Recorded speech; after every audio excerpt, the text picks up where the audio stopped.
तो 3 साल में जो जो मैंने सबसे बड़ी मेजर गलतियाँ करी है उनके बारे में बताऊंगा, तुम ना कर सको उस चीज़ को।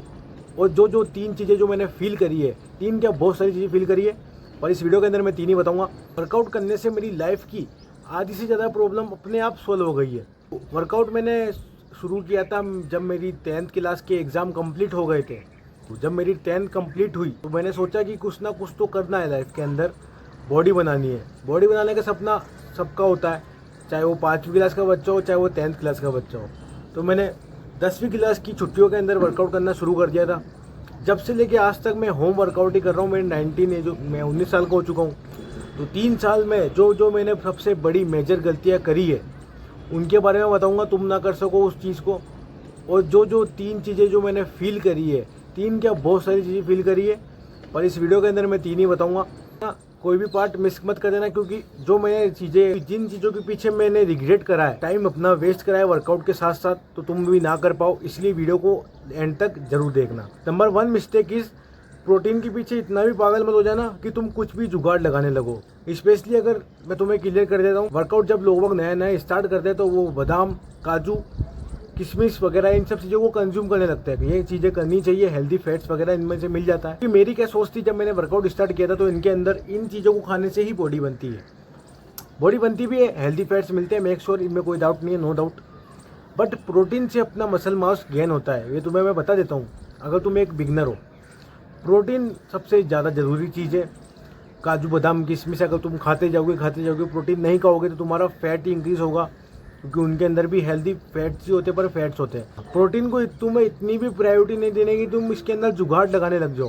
क्योंकि मुझे याद है जब मैंने नया नया वर्कआउट स्टार्ट करा था ना, मैं जुगाड़ लगाने लग गया था प्रोटीन के अंदर। मैंने प्रोटीन के नाम पे सत्तू पाउडर खाना स्टार्ट कर दिया था। क्या हुआ होगा, इससे मेरा डाइजेशन पूरी तरीके से खराब हो गया था, ब्लोटिंग ज़्यादा होती थी, और मेरा फैट इंक्रीज होता गया। और मैंने इसको इग्नोर करा कि भाई प्रोटीन है, प्रोटीन से तो ऐसे होता है। फिर मेरे दिमाग के अंदर एक अलग ही इमेज बनी कि यार प्रोटीन इतना कैसे ख़राब हो सकता है अपनी बॉडी के लिए। काफ़ी सारे यूट्यूबर्स की बोलते हैं कि ये तो बहुत ज़्यादा ज़रूरी चीज़ है। देन मुझे समझ में आया कि बायो अवेलेबिलिटी नाम की भी कोई चीज़ एग्जिस्ट करती है इस दुनिया के अंदर, तो मैंने उसके ऊपर ध्यान दिया। उसके बाद से मैंने उसी दिन से सत्तू को कचरे के डिब्बे में फेंका और नया अपना प्रोटीन डाइट बनाया था, कंज्यूम करना स्टार्ट कर दिया था। ये सब चीज़ें जब मैं कंज्यूम करने लगा तो शुरुआत के 1 महीने के अंदर ही मुझे अपने अंदर रिजल्ट दिखना चालू हो गए। मेरी बॉडी लीन होने लगी, मसल मास हल्का हल्का ग्रो होने लगा था, यहाँ पे चेस्ट के एरिए पे, बाइसेप्स पे, इन सब चीज़ों के ऊपर। तुम भी अगर बिगनर हो तो फालतू के इन्फ्लुएंसर की दिमाग में बातों में मत आना, और सत्तू पाउडर को बिल्कुल भी कंज्यूम मत करना। ये तो मैं तुम्हें मना ही करूँगा, क्योंकि मैंने इसका एक्सपीरियंस ले रखा है। मैंने उसको 1 साल तक कंज्यूम करा था लगातार, और उससे होना कुछ भी नहीं है, तुम्हारा बस फैट इंक्रीज होगा। ये लोग तुम्हें बस पागल बना के अपनी फेम हासिल करते हैं। सच बात तो यही है, सत्तू से फैट इंक्रीज होता है, ये मैंने खुद के ऊपर टेस्ट करा है। Number 2 is sleep.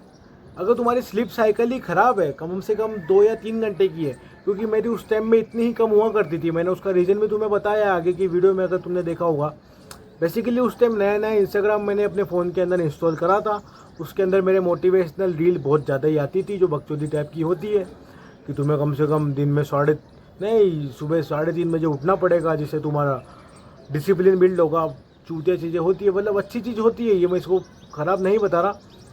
अगर तुम रात को 11 बजे सोने के बाद में सुबह 3 बजे उठ जाओगे तो तुम्हारा कैसे ही रिकवरी हो पाएगी। इसलिए इस चीज़ के ऊपर भी मेरा बहुत ज़्यादा टाइम वेस्ट हुआ है। उसके बाद मुझे समझ में आया कि स्लीप तुम्हारे खाने से भी ज़्यादा इम्पोर्टेंट होती है।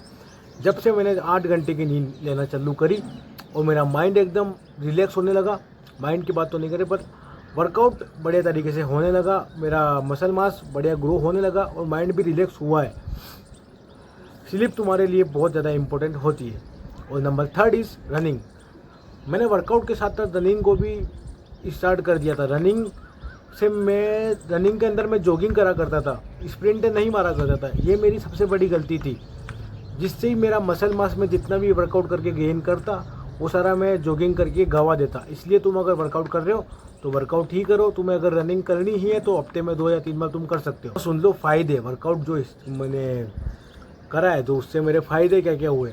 नंबर 1 फ़ायदा इस सोशल फियर पूरी तरीके से ख़त्म हो गया। क्योंकि जब तुम सपोज़ करो तुम्हारा जब डोला चमकेगा और तुम्हारा अलग ही पर्सनालिटी, तुम्हारी बॉडी लेके तुम जब सड़क पे निकलोगे, लोग बाग तुम्हें मुड़ मुड़ के देखेंगे, तो तुम्हें कैसा फील होगा? बढ़िया ही फील होगा, बढ़िया क्या, दी बेस्ट फील होगा। और सेकंड फ़ायदा है, माइंड एकदम रिलैक्स हो गया। सेकंड फ़ायदा है, माइंड एकदम रिलैक्स हो जाता है, क्योंकि तुम जब भी वर्कआउट स्टार्ट करते हो ना, डे 1 से ही तुम्हारा माइंड एकदम काम हो जाता है, एकदम शांत हो जाता है मन, और जिससे तुम्हारा काम के अंदर फोकस लगता है। और तीसरा फ़ायदा है, बीमार तुम बहुत ज़्यादा कम पड़ोगे, जितना तुम यूजुअली जब वर्कआउट नहीं करते थे तब पड़ते थे, उससे बहुत ज़्यादा कम बीमार पड़ने वाले हो, तो तुम्हारे डॉक्टर का खर्चा भी बहुत ज़्यादा बचता है।